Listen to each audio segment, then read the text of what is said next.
Hi, I'm Edwina. And I'm Adele. And we're Sisters in Business. And we're discussing dating over 50. You know, my sister and I had this wonderful idea to explore this topic, not only because we're both in our 50s, right? Right. And we've been having conversations from time to time about what we would look for in a man at this stage, you know, in our lives. And we figured there were others that would probably would be interested in this topic as well. This topic is not just for women. It's for men as well. Right. So, men, I want to encourage you. Listen, you might learn something about us women over 50. But we want to hear your feedback as well, because we want to learn something, what you're looking for. In fact, Adele, remember we were at Zig Ziglar this morning, and the speaker that was speaking today, and I know he had to be at least in his mid-60s, and one of the things he put out there was, hey, ladies, if you're kind of liking us, could you let us know? You know, and vice versa. Because I know sometimes men may like, you know, you men, you like a woman, you checking that chick out, but then you kind of feel and I know we don't like rejection, and so therefore we were like, nah, I'm not going to approach her. She might say no, but you never know. You know what I always say? What? You have not because you ask not. Well, I mean, but I can understand. You know, the whole rejection thing is very real, and so we understand that. Yes. We wanted to explore this topic. We wanted to first, we're going to individually be discussing this with videos that we're going to be uploading to this page, our group page, Dating Over 50, and we'll both be posting various things. But because we both live in different places, I live in Houston, and I live in Plano. Right? It's not often. It's not often that we get together and really can do something like this together. So now that we have the time, we're together. We're going to do this first intro just to give you an idea of what we're going to be talking about.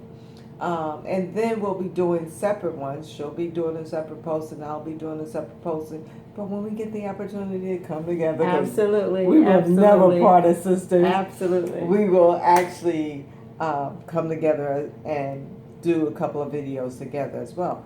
But for today, it's my sister and I, and we're going to just give you an idea of what we're going to be discussing about dating over 50. Okay, so we figured we'd start with why this is why this interests us. I wanted to put a disclaimer out there that neither one of us are wanting to use this venue as a way of finding a man. No, we're not looking for a man. Right. And when I said that, Adele laughed, you know, like, oh, wow, I hadn't even thought about that someone might consider that. But I did. I thought, wow, someone might think on the down low, right, that we're putting this out for that reason. So I thought it would be interesting for us both to say why this topic has our attention so much. And for me, as a widow, 6 years, this year made 6 years, you know, a lot of folks are often asking me, you know, are you ever going to get married again? And of course, you know, I don't see myself growing old alone, so to speak, but I'm not really thinking about being married right now, because this is the first time, and I think my sister was a little surprised when I shared this, but this was the first time since I was 17 and had my first child and then left home and getting married. This was the first time ever that I've lived alone. You know, I've always been someone's wife, I've a mama, never had my own place, never had my own space.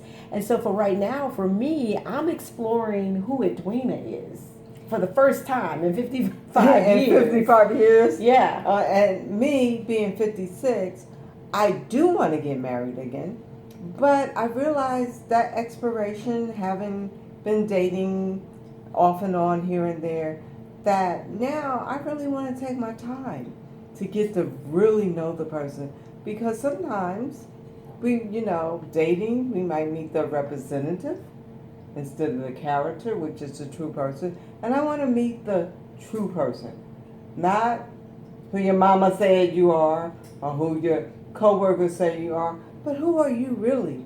And sometimes we don't meet that because we want to make a A good first impression. Yeah, good first impression. And well, we were talking about that at this, season that we're in our lives, in our mid 50s, we are a little bit more authentic than maybe what we were in our 20s, because we didn't really know who we were in our 20s, right? Or some of us in our 30s. We were doing some self-discovery, right? But there's some people right now in their 50s that don't really know who they are. But depending on what you've experienced, what you've been through in life, you kind of know in your 50s what you want and what you don't. You hope you do, right? I mean, I think I'm of the opinion that there's a large pool of us in our 50s that are at a place where we kind of know. We really know. And we know who we are. We know what we're willing to accept or not accept, what we'll tolerate, not tolerate. And so on the Facebook page, we're going to throw out some topics today that we'd like to explore. But we also on the Facebook page would like you to go and just list some things that you'd like to consider as you're getting back into the dating game, as you're considering who might be a wife or a husband for you. What are some things you're looking for? Now we listed a couple of things here. Is what you're looking for now in a man or a woman different from what you were looking for in your 20s or 30s? Yeah. Right? Because when you were in your 20s or 30s, you just wanted I just want to be in love, Yeah. But what about now? I mean, love is important, don't get me wrong, because I believe everybody wants to feel love. Right. But... And in my 30s, I was coming out of a divorce. I had 6 children. So, love was there, but it was kind of on the back burner for me, seriously, because I was looking forward to someone that would be willing to accept me with 6 kids and be more kind of that person that would come right in to be that father, husband, when provider. I was in my 30s, I was in a long-term relationship. I was actually engaged. We never got married, but I don't think I was ready to get married at that time. Even though we were engaged. How long were you together? Almost 10 years. Oh my gosh, and you didn't get married? No, we didn't get married. That's pretty much a key or clue that maybe he wasn't the right one. Well, but we're still friends to this day. Okay. So I like the fact that we're still friends, but I didn't want to get married. Right. I wasn't ready to get married. And then I was in my 30s. My career moved, business, and then he would also talk about having another child. And so in my 30s, I wasn't looking at having another child. As I always say, I made my contribution to society. I had my one. Okay, and I was okay. Well, that leads us to another topic then. As you're thinking about, who you would get involved with in your 50s, my expectation would be that if you're in your 50s, your children are grown. But someone who's in their 50s who has a child that still has a minor child. So we want to also explore what would be deal breakers for you. Would it be someone who has minor children? I made a little list here what could be potential deal breakers, like having had a prison record, what their FICO score might be, financial health in general, medical health. A question that you were asked just recently, where do you see yourself in 5 years? I thought that was awesome. I think that's a really good question, because, you might see yourself in 5 years over here, and he sees himself over there. How you going to come together? Yeah, that was my thought. What if he is retired already? There are some 50-year-olds that they're set, so to speak, financially. They've had long careers at jobs where they literally are able to retire now comfortably. And so while you're still, grinding getting up every morning, going to work and want to go to work, their mind is in 5 years. I see myself, we're fishing or something else, and that's just not where you see yourself in 5 years. And then the other thing that we kind of talk about, this real estate. Oh, right. Where are you going to live? Especially if he lives in an apartment and you have a house, or he has a house and you have an apartment. Or what if both of you have a house? Where are you going to live? So, how do you decide who sells or who doesn't sell? Do we keep both houses?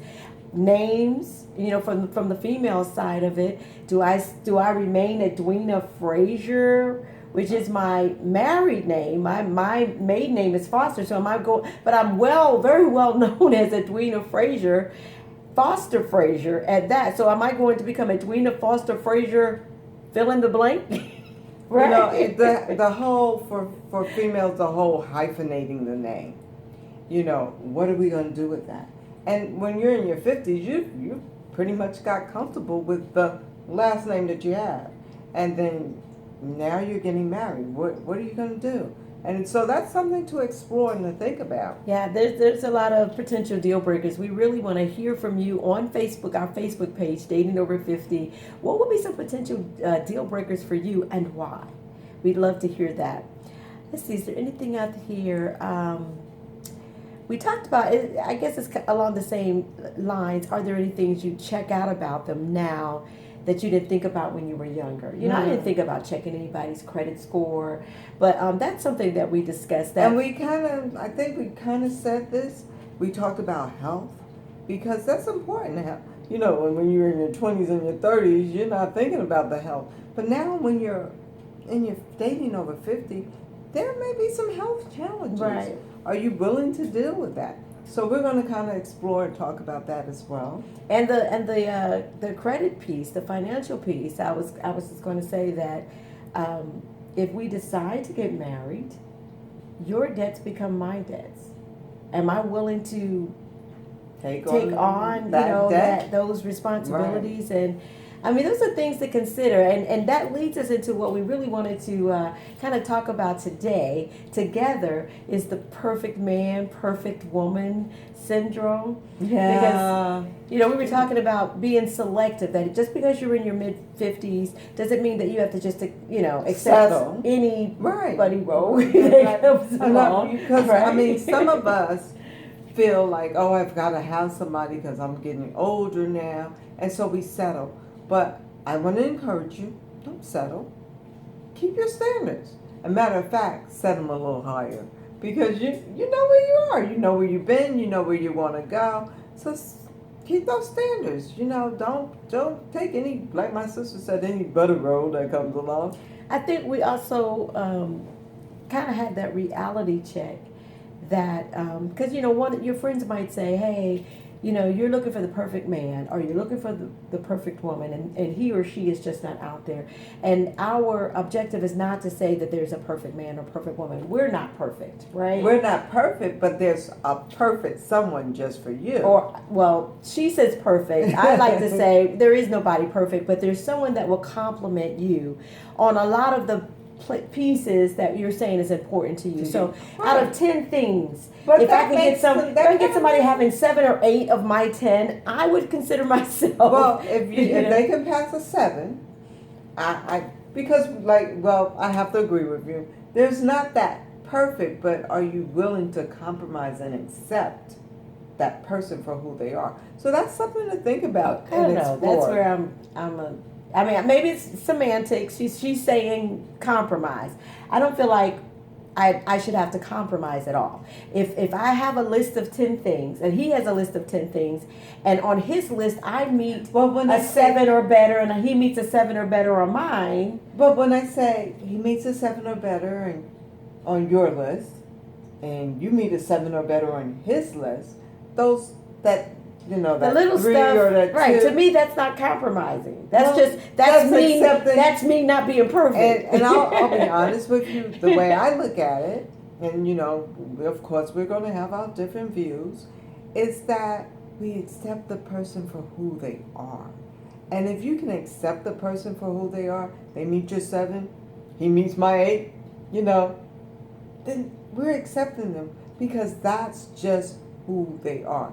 Now, I'm not saying settle because that's just who they are. I can see someone saying, okay, you ladies are giving a very conflicting message. You're saying accept them for who they are, but they need to meet the 7. So if they're meeting the 7 or the 8, then are you really accepting them for who they are? So the way I see that is they're coming to us with their 7 or 8, and that is who they are. And if they miss the 9 and the 10, and okay, those are not deal breakers, but they're coming to us as a 7 or 8, and that really is who they are. So for me, that is not a compromise. Because that really is who Exactly, they are. Right. And when we're saying that's really who they are, you make me think about Maya Angelou.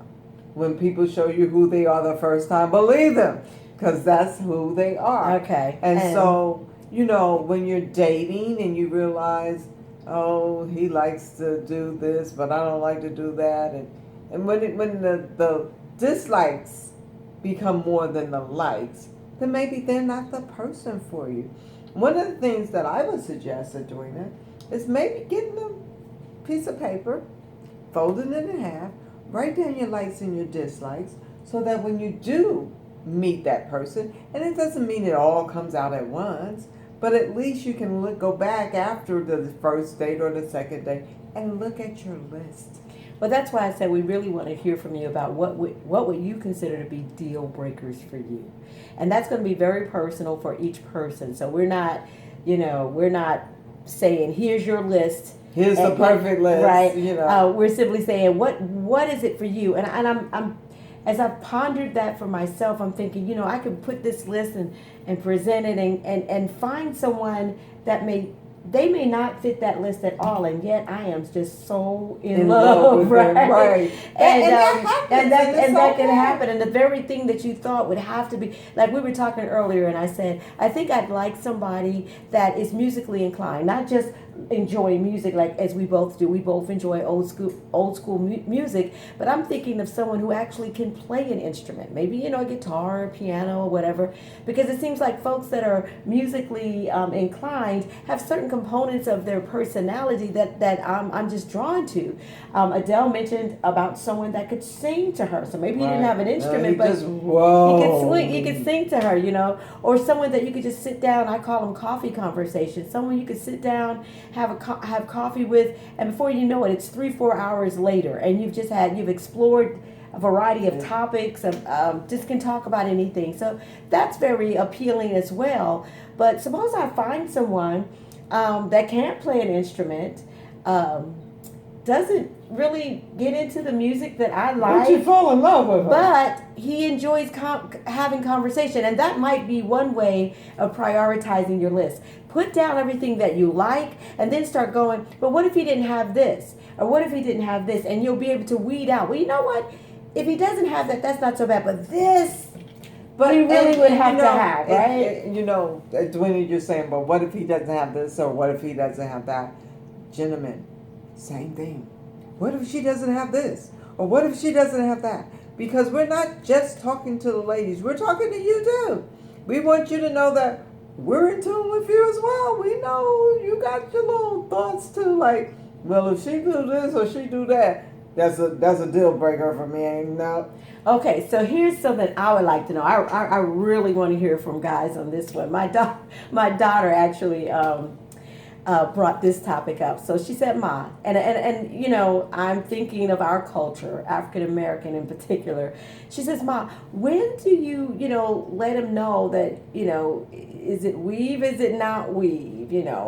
Eyelashes, nails, any other enhancements a woman might be using. I mean, when do you let them know what's real and what's not real?" And I really want to. I would love to hear from her. I want to hear from that as well, because guys in our culture, African American guys, a lot of African American women, that we go by the hair. And here's another thing that I want you to think about, because I know my sister said in our culture, but we got some of us that step outside of the culture. Okay, that's another thing. So we've got a lot of topics, and we're going to be covering this over the next 3 months. So this is going to lead you up to February the 14th, lead up to Valentine's Day. We had an objective. Valentine's Day, yes. Yeah. But for right now, I want you to just take some time, think about some of the things me and my sister said. Leave us a post. Tell us what you think. Yeah. Based on what we said to you tonight, because this is just an intro. This is November the 1st. Oh, yeah. That we're kicking this off. Oh, well, yes. November the 1st. We'll be kicking this off November the 1st. And from that point on, we want you to feel free to express yourself as well. All righty. So that's all we have for now, but we're looking forward to so much more. But until next time, I'm Adele. And I'm Edwina. And we're Sisters in Business. See you next time.